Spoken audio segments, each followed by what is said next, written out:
gathering before deciding how to proceed. There is no scheme ready to submit as a planning application, and no scheme will be worked up until the results of the consultation process has been considered. At present, I think that I'd like you all to take that into account. So there is no scheme. We're seeking advice, and this is part of the consultation process. We're also talking to the likes of the Environment Agency and Natural England, who will have an important bearing on how this proceeds if it does.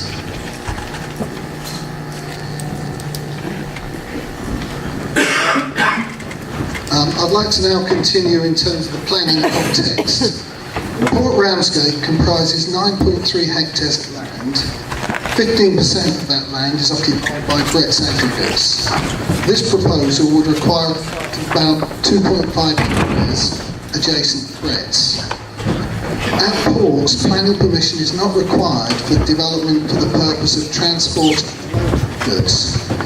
The Brett's operation, where aggregates are imported, mixed with cement to provide concrete, and exported for use in construction projects, did not require planning permission. The processing of blocks, however, is a separate industrial operation that does require permission. Because the port is adjacent to sites of international conservation designation, any proposal also has to be screened to determine if it requires an environmental impact assessment. The main issues identified as requiring consideration in this instance, and this is from discussions with the agency, Natural England and the Council's Planning Authority, are visual impact, noise, dust, waterborne pollution and traffic generation.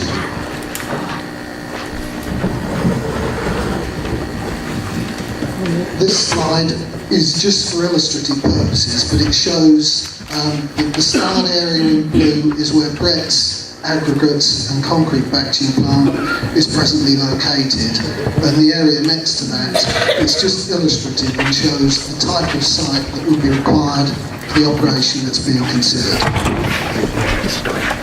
And this slide shows an overview of what's involved in terms of the block making operation. I'll just go through the aggregate processing proposal. 3,000 tonne vessels of spoil will be shipped twice a week from London to Ramsgate. Also, any dredging of the harbour will be utilised for the process. The spoil will be washed and cleaned at a rate of about 100 tonnes per hour. The resulting aggregate is then screened and crushed, with residue taken by vessel to a licensed tip at cliff. The block packing proposal, the aggregate is mixed with cement and a binder, loaded into a production unit that makes about 30,000 blocks a day, 5 days a week, between 8 AM and 5 PM, so there's no work at weekends. The blocks will be laid on a large concrete hardstand and left to cure in the open. The blocks are then exported by road or boat. In terms of the wastewood processing operation, this shows an overview of the operation. The wastewood will be delivered primarily by road. At present there's approximately 18,000 tonnes annually available from London waste contracts, and it will be hoped that there will be other contracts available more locally. Within an existing port building, the wood would be shredded and screened. The resultant chip material would then be delivered by boat to Dublin, where it is used in the construction of pallet blocks or MDF. It may also serve as fuel pellets for power stations.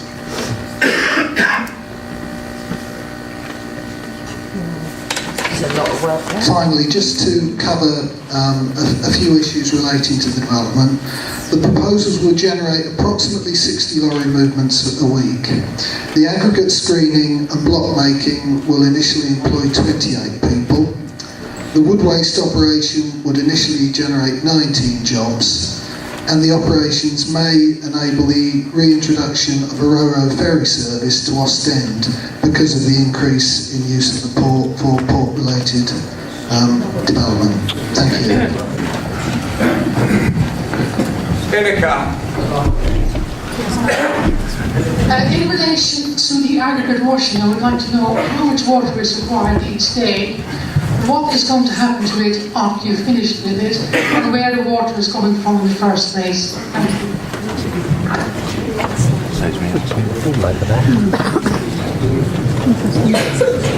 I think, as I said, at the moment we're very much at ease, and so we're looking at the process involved. It is highly dependent on a hell of a lot of water. Ian Fabell may be able to give you some more details. The proposal is that the water will be recycled, so that there will have to be large tanks on site, that the water will be recycled on a daily basis so that we're not continually using fresh water. Also, the aggregate that comes in is going to be wet in the first place, but you're right, it does require a lot of water to clean the material. Which we don't have. That still doesn't answer the question where it's coming from in the first place. I'm Janet Fielding, and I'm doing a development which overlooks the site called Project Motorhouse. And Project Motorhouse will provide about the same number of jobs as you will provide, but it won't be taking up 9.5 hectares of area. Here, here. Well done. Where the port is located. My question, I've got two questions. One is that the tunnel has to be closed for regular maintenance, and then the lorries will need to go past the seafront cafes. Our seafront area has recently enjoyed a huge resurgence. There's a number of cafes and businesses that have opened along the seafront because Saddle District Council have stopped putting impediments in the way. And thank you to our local councillors for supporting it.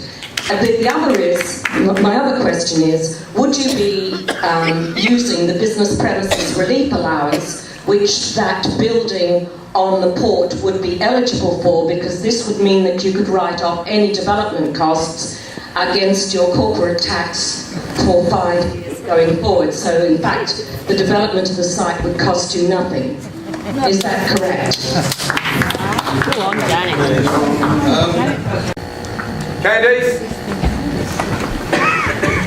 I do believe that there's people on your panel that was here a few years ago that used to work for the council that sort of ruined our whole seafront. You signed declarations and contracts ruining the whole Pleasurama seafront, and we're supposed to trust you. Well, you can't hear me. We're supposed to trust you in ruining the future of our seafront yet again, but a bit further on down the road. This is the only royal harbour in the whole of the bloody England, right? Only. Yes. You're going to put this crap on our doorstep when we've got so many people that are poorly with cancer around this area, with bad asthma. What are you shaking your head at?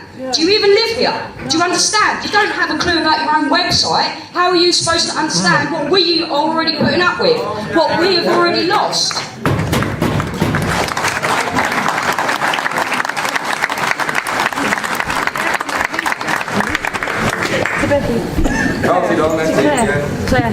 Claire. I'm interested in what you're putting forward, but I find it difficult to understand in terms of just showing us a plan. We have no sense of 3 dimensions, height, whether it be chimneys or anything like that. I realise you're not putting your proposals in yet, but earlier on in the meeting it was suggested that this is a public consultation. We're being consulted on very little information whatsoever. And following on from what Candy has said, I believe that I'm living in a town that has fantastic tourist potential, as well as a really fantastic creative.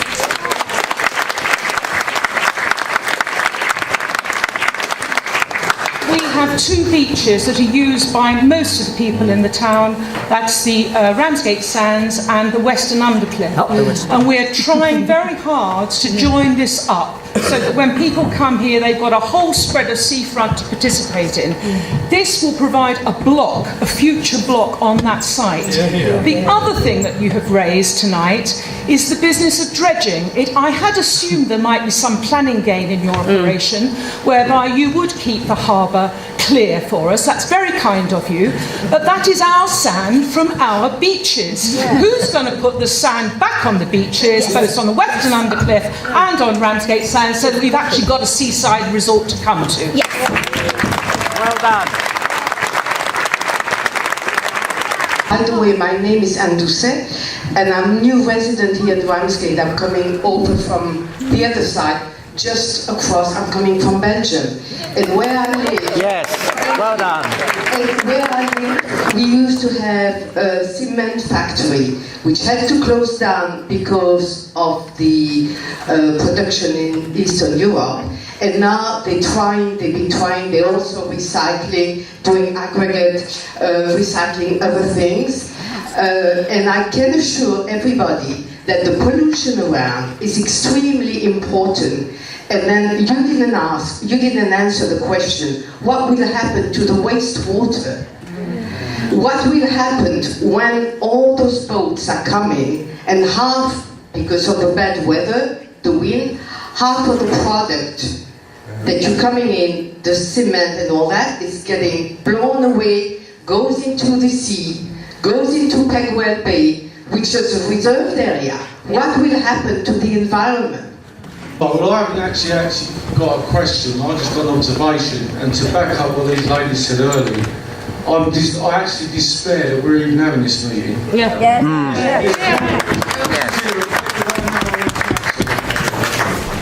Why are we looking to Ramsgate, to our industrial unit next to our Royal Harbour? We've got the most fantastic town, with the most fantastic potential. It's no good you leaning back in that. This should not even be an issue for Ramsgate. They're taking our airport away. I've watched the degeneration of Ramsgate now for the last 40 years. And now the next proposal is, what with the possibility of Manchester going, is putting a recycling plant right next to the Royal Harbour. How many people are going to want to put their yachts in there from other areas and want to berth in there?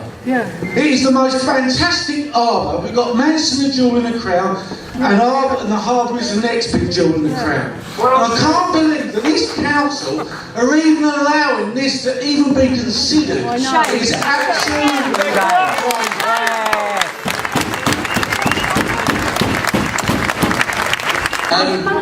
I'm Barry James.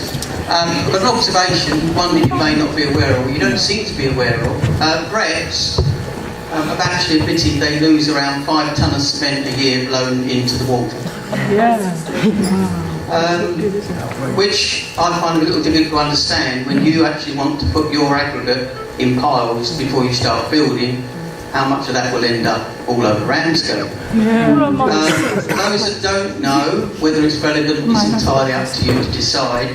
But the O'Regan Group have chosen 2 planning consultants that used to be ex-TDC planning officers. Yes, As they say, they no longer work for Planning District Council.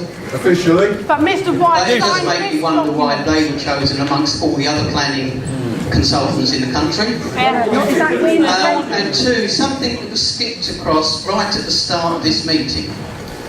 Could somebody explain to me the planning process and what on your application that may come forward needs planning permission and what doesn't need planning permission?